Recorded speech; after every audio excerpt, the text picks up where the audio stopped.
కాంగ్రెస్ నేత రాబర్ట్ వాద్రా హైదరాబాద్ చేరుకున్నారు. శంషాబాద్ ఎయిర్పోర్టుకు చేరుకున్న వాద్రాకు కాంగ్రెస్ శ్రేణులు ఘన స్వాగతం పలికారు. హైదరాబాద్లో 2 రోజులు పర్యటించేందుకు వచ్చారన్నారు. తెలంగాణలోని వివిధ ప్రాంతాలను సందర్శించనున్నట్లుగా చెప్పారు. తెలంగాణలోని ప్రజలకు జరుగుతున్న ఇబ్బందులు, సమస్యలు అడిగి తెలుసుకుంటారన్నారు. వీలైనంత వరకు తెలంగాణ ప్రజల సమస్యలు తీర్చడానికి ప్రయత్నిస్తానని తెలిపారు.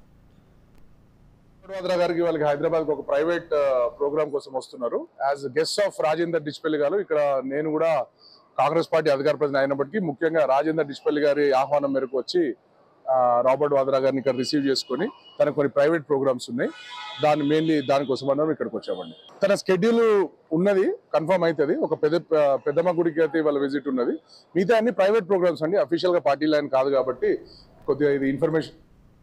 వాద్రా గారికి వాళ్ళకి హైదరాబాద్ ఒక ప్రైవేట్ ప్రోగ్రామ్ కోసం వస్తున్నారు. As guest of Rajender Dichpally గారు ఇక్కడ నేను కూడా కాంగ్రెస్ పార్టీ అధికార ప్రతినిధి అయినప్పటికీ ముఖ్యంగా రాజేందర్ డిచ్పల్లి గారి ఆహ్వానం మేరకు వచ్చి రాబర్ట్ వాద్రా గారిని ఇక్కడ రిసీవ్ చేసుకుని తనకు కొన్ని ప్రైవేట్ ప్రోగ్రామ్స్ ఉన్నాయి, దానికోసం మనం ఇక్కడికి వచ్చామండి. తన స్కెడ్యూల్ ఉన్నది, కన్ఫర్మ్ అవుతుంది. ఒక పెద్దమ్మ గుడికి అయితే వాళ్ళ విజిట్ ఉన్నది. మిగతా అన్ని ప్రైవేట్ ప్రోగ్రామ్స్ అండి, అఫీషియల్ గా పార్టీ లైన్ కాదు కాబట్టి కొద్దిగా ఇది ఇన్ఫర్మేషన్.